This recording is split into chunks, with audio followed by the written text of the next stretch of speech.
ऋचं वाचं प्रपदे मनोजजुः प्रपदे सामप्राणं प्रपदे चक्षुः श्रोतं प्रपदे भागो जसोजौ मयि प्राणपानौ जन्मे छिद्रं चक्षुषो हृदयस्य मनसो भादित्रणं बृहस्पतिरमे दधातु सन्नो भवतो भवनसस्पतिः भो भुवः स्वः तत्सवितुर्वरेण्यं मा भर्गो देवस्य धीमहि धियो यो नः प्रचोदयात् कया न शक्आभुवदूते सदा वृधः सखा कया सचेष्ठा व्रता कस्त्वा असतो मदानामागं हिष्ठो मदसद तदं दसः रसाचिदारुजेवसो अभिसोणः सखीनामविता चरित्राणां सतं भवस्योतिभिः कया तन्वा उत्याभिः प्रमदसे व्रखण्डया श्रोतभ्या आभर इन्द्रो विश्वस्य राजति सन्नो असो द्विपदे सं चतुष्पदे सन्नो मित्रः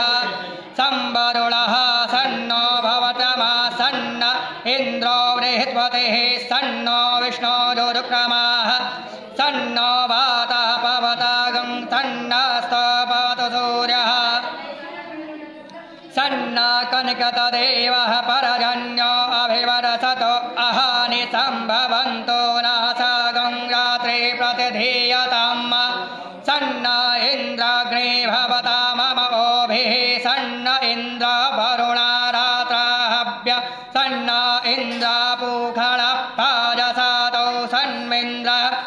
सोमा सविताय संयोः सन्नो देवीभिष्टायापो भवन्तु पीतये संयोरभे स्रवन्तो नः सोना पृथ्वीनो भवान्नक्षरा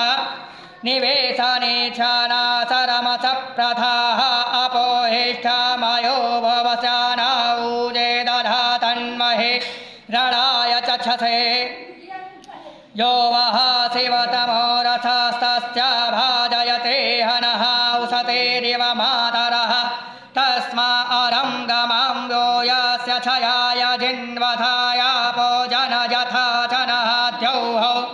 शान्तिरन्तरिक्षगुं शान्तिः पृथिवी शान्तिरापः शान्तिः रोखधयः शान्तिः वनस्पतयः शान्तिर्विश्वे देवाः शान्ति ब्रह्मा शान्तिः सर्वगं शान्तिः शान्तिरेव शान्तिः सामा शान्तिरेधि गते दगंघमामित्रस्यामा चक्षुषा सर्वाणि भूतानि समीक्षन्तां मामित्रस्याहं चक्षुषा सर्वाणि भूतानि समीक्षे मे मित्रस्य चक्षुषा समीक्षामहे दते दगंघमा चोक्ते सन्द्रसे जीव्यासं जयोके सन्द्रसे जीव्यासं नमस्ते हरसे शोचिसे नमस्ते अस्वर्चिसे अन्यास्ते अस्मत्तापन्तु हेतयः पावको अस्माभ्यागुं शिवो भव नमस्ते अस्तु विदते नमस्ते अस्य दत नमस्ते भगवन्नस्तु यतः स्वासमेह से यतो यतः समेहसे ततो नो अभयं कुरु सन्नः कुरु प्रजाभ्यो भयन्नः पशुभ्यः सुमित्राण आपाओखधयः सन्तु दुर्मित्यासस्मै सन्तु योऽस्माद्वेचयन् वयसम्मा च तच्चक्षुदेवहितं पुरस्ताचक्षु वक्रमुच्चरत्वस्तेम शरदः